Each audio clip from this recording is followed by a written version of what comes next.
বিগত 17 বছর ধরে রংপুরের কোনো উন্নয়ন হয় নাই। আসলে 17 বছর না, 42 বছর ধরে রংপুরের কোনো উন্নয়ন হয় নাই।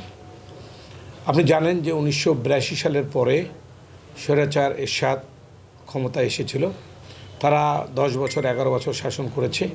পরবর্তীতে বিএনপি ক্ষমতা এসেছে, তারপর আবার আওয়ামী লীগ ক্ষমতায় এসেছে, তারপর আবার বিএনপি ক্ষমতায় এসেছে, তারপর আবার আওয়ামী লীগ এই 17 বছর কন্টিনিউ ক্ষমতায় ছিল। এখানে বিষয়টা হচ্ছে রংপুরে এরশাদের শাসনামলেও কোনো উন্নয়ন হয়নি এবং পরবর্তীতে যতদিন এরশাদের পার্টি জাতীয় পার্টি এই রংপুর অঞ্চলে মানুষের প্রতারণা করে মানুষের যে ভোট তারা নিয়েছে, এই ভোট নেওয়ার পরও তারা রংপুরের কোনো উন্নয়ন করে নাই। দীর্ঘদিন এরশাদ ক্ষমতায় নিজে ছিল এবং অন্যান্য পার্টি যেগুলো বিএনপি আওয়ামী লীগ যারা ক্ষমতায় ছিল তাদের সাথে কিন্তু তার একটা সখ্যতা ছিল।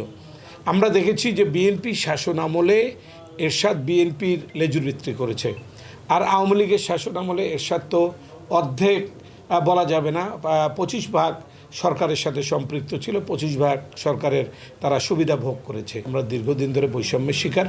রংপুরের সহজ সরল মানুষকে এরশাদ ধোঁকা দিয়েছে, জাতীয় পার্টি ধোঁকা দিয়েছে, তার সাথে সাথে আওয়ামী লীগও দীর্ঘ সময় ধরে ধোঁকা দিয়ে আজকে এই রংপুরের এই পরিস্থিতি, রংপুরের মানুষ এই পরিস্থিতির শিকার হয়েছে। আন্দোলন যাকে ঘিরে জুলাই আন্দোলন বেগবান হলো, সে আমাদের প্রিয় নেতা আবু সাইদ, সে শহীদ হলো।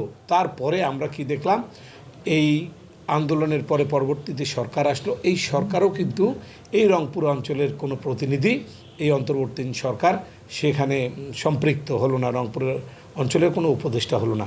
তার মানে মনে করতে হবে আপনাকে যে এতদিন ধরে আমরা বৈষম্য শিকার হয়েছে। আমি মনে করি যে আগামীতে বাংলাদেশ জাতীয়তাবাদী দল বিএনপির সরকার আসবে।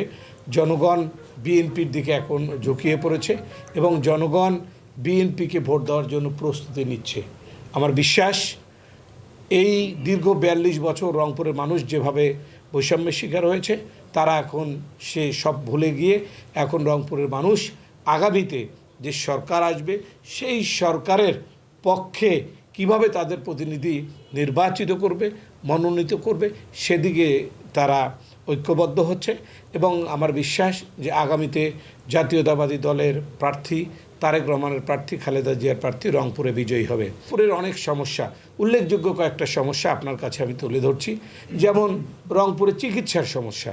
রংপুর মেডিকেল কলেজ একটা ওয়ার্ডে যদি আপনি যান, দেখবেন যে একটা রুগী বিছানায় শুয়ে আছে, তার সাথে সাথে 4টা রুগী মাটিতে শুয়ে আছে। শহরটা যে যানজটের সৃষ্টি হয়েছে, এই যানজটটা নিরসন করার জন্য ব্যবস্থা গ্রহণ করা প্রয়োজন আমি মনে করি। রংপুরকে আধুনিক শহর হিসাবে গড়ে তোলা দরকার। রংপুরে আপনি ড্রেনেজ সিস্টেম, শ্যামাসুন্দরীর কারণে আজকে দেখবেন যে মশা রংপুর শহরে কিভাবে বাড়ি ঘরে মশার উপদ্রব বেড়েছে। আমি মনে করি এই সমস্যাগুলো সমাধান করার জন্য আমাদের সরকারের পক্ষের একজন নেতৃত্ব দরকার রংপুরে। আমার বিশ্বাস রংপুরের মানুষ এই দিকে এগিয়ে যাচ্ছে। রংপুরের মানুষ এখন বুঝতে শিখেছে যে আগামীতে রংপুরের উন্নয়ন করতে গেলে সরকার দলীয় একজন সংসদ সদস্য প্রয়োজন এবং সরকারের পক্ষে একজন প্রতিনিধি প্রয়োজন। এবং সেই কারণেই তারা আমাকে, যেহেতু আমার পার্টির ভারপ্রাপ্ত চেয়ারম্যান জনাব তারেক রহমান আমাকে রংপুর 3 আসন থেকে মনোনয়ন দিয়েছে এবং উনি মনে করেছেন যে রংপুরের মানুষের ভাগ্য পরিবর্তনের জন্য শামসুজ্জামান শামুকে দিয়েই সম্ভব, এই জন্য উনি আমাকে মনোনয়ন দিয়েছেন। এবং আমি এই জনগণ আমাকে নির্বাচিত করলে ইনশাল্লাহ আমি রংপুরের যত সব সমস্যা আছে, উল্লেখযোগ্য সমস্যাগুলো সমাধান করে রংপুরকে একটা আধুনিক নগরী হিসাবে প্রতিষ্ঠিত করার জন্য চেষ্টা করব।